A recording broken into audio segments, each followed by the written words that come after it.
দুধ চলে এসছে, এখনো চা খাওয়া হয়নি। আজকে শনিবার দেরিতে উঠেছে, আমি অনেকটা সকালে উঠেছি।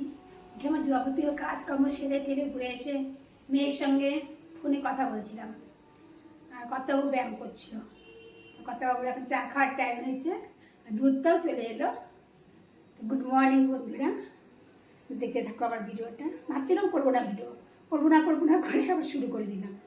দেখি কতদূর কি দেখাতে পারি।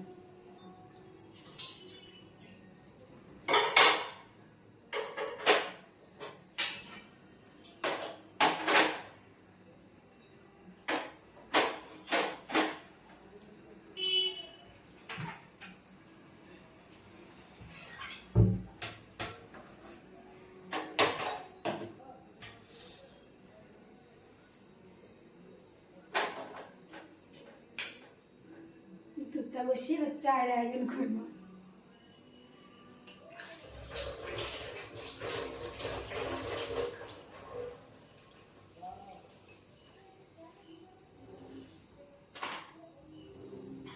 আজকে এখনো ঠান্ডা ঠান্ডা ভাবটা আছে। এই দুদিন যে বৃষ্টিটা হয়েছিল, আজকে তো রোদ উঠেছে, তাই বেলা হলে প্রচণ্ডই গরম পড়বে। প্রচণ্ড গরমটা এখনো শুরু হয়নি।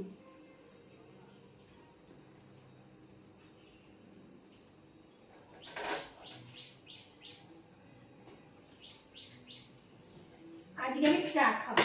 সেই গত সপ্তাহে চা খেয়েছিলাম শনিবারে, তোমাদের ভিডিওতে দেখানো হয়েছে। সারা সপ্তাহ চা খাই না, আজকে আবার খাবো। মিষ্টি ছাড়া চা তো একদম ভালো লাগে না খেতে, কিন্তু কিছু করার নেই, এতটাই সুগার বেড়ে গেছে, সেই 400 উপরে সুগার, তো মিষ্টি ছাড়াই খেতে হবে। এমনিতে যাদের কম সুগার বা সুগার নেই তারাও মিষ্টি ছাড়া খায়, কিন্তু আমি খেতে পারি না, ভালো লাগে না খেতে।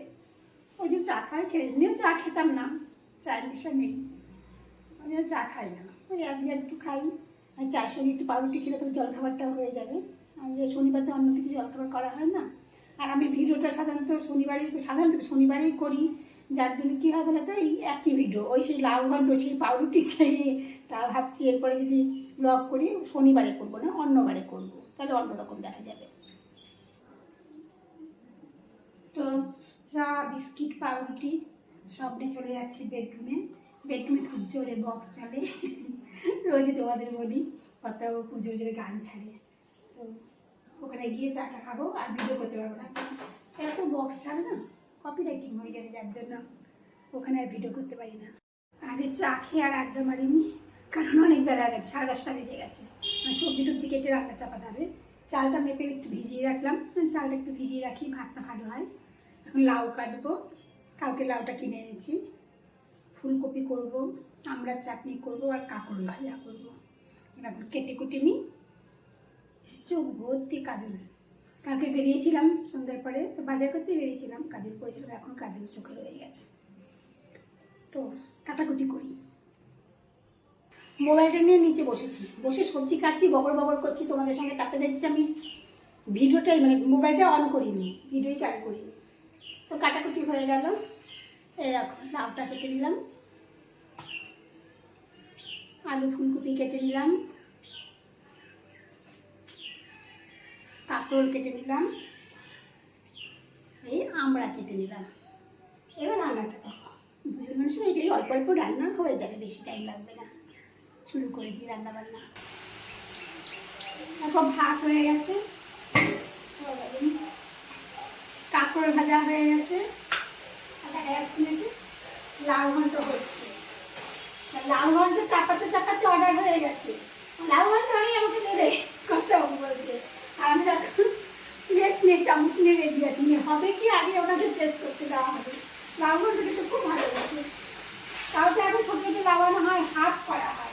যখন আমরা 10 জনের ফ্যামিলি ছিলাম তখন আমার দেওয়ার বাজার করতে এই এত বড় বড় লাউ আনতো, গোটা লাউ একদিনে রান্না করা হতো। তো গোটা লাউ রান্না করতে কেউ লাউ খেতে হবে, সবাই একটু একটু খেতাম, আর ওই বড় লাউ আর্ধেকের বেশি সপ্তাহ এত লাউ খেত, তাও কি বিপিকার গেছে। লোকে বলে না যে লাউ খাওয়া ভালো, চিনির পক্ষে এটা খাওয়া ভালো, ওর পক্ষে ওটা খাওয়া ভালো, তো সব ফালতু কথাগুলো, একদম ঠিক কথা না। খুব গরম ধোয়া হচ্ছে, দিতে যাচ্ছি লাউ ঘন্টা করতে হবে, দিয়ে আসি।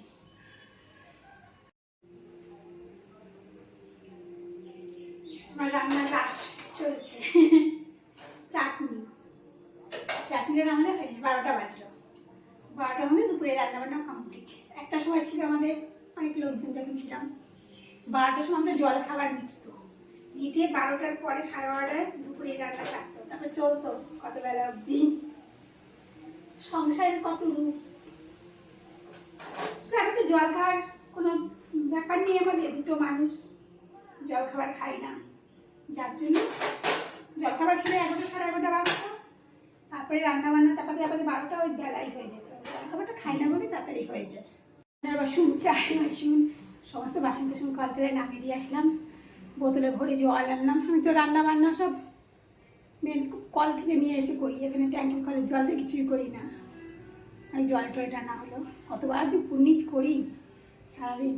দেখা যাচ্ছে ভিডিও করবো না, সকাল থেকে ভেবেছিলাম করবো না করে কত কিছুই দেখানো হয়ে গেল, কত গল্প করা হয়ে গেল। গ্যাসটা বুঝে কি জোরে জোরে বস চলছে, শুনছো আওয়াজ পাওয়া যাচ্ছে। অফ করে দিয়ে শোনা যাচ্ছে, এবার বেশি বাড়িয়ে দিয়েছে। সমস্ত কাজ সেরে স্নান করে পুজো টুজো দিয়ে চলে আসলাম।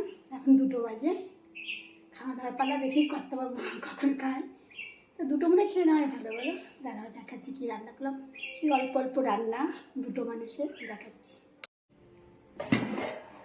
এই দেখো ভাত,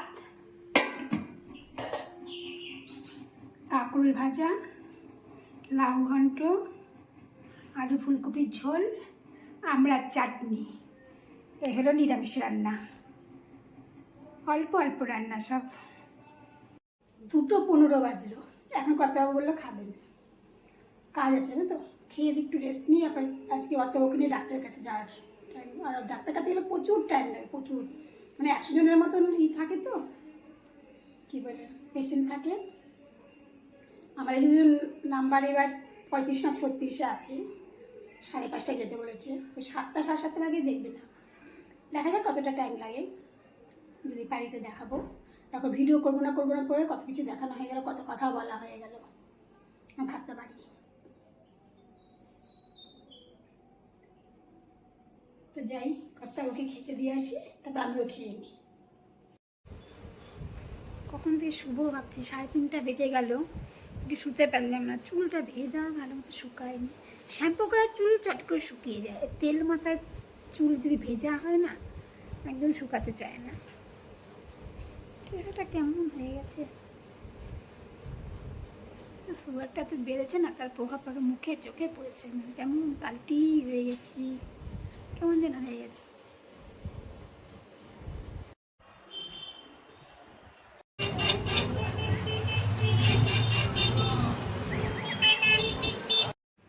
5:30টার পরে বেরিয়েছি, ডাক্তার দেখাতে নিয়ে গেছিলাম কর্তাবাবুকে। আর 10:30টার পরে ঢুকলাম, প্রায় 11:15টায় ঢুকলাম, প্রায় 5 ঘন্টা। আর পারছি না, ক্লান্ত লাগছে। এবার একটু ফ্যানের তেলে বসবো, তারপরে রান্নাবান্না করতে। চাও খেয়ে যায়নি কর্তাবাবু, দেখি একটু যদি চা খাই এখন, একটু খেয়ে তারপরে রান্না টান্না করি, তারপরে খাওয়া দাওয়া হবে। তো রাখছি ভিডিওটা এই অবধি। করবো না করে দিলাম আজকের ভিডিও। একটা গুড নাইট।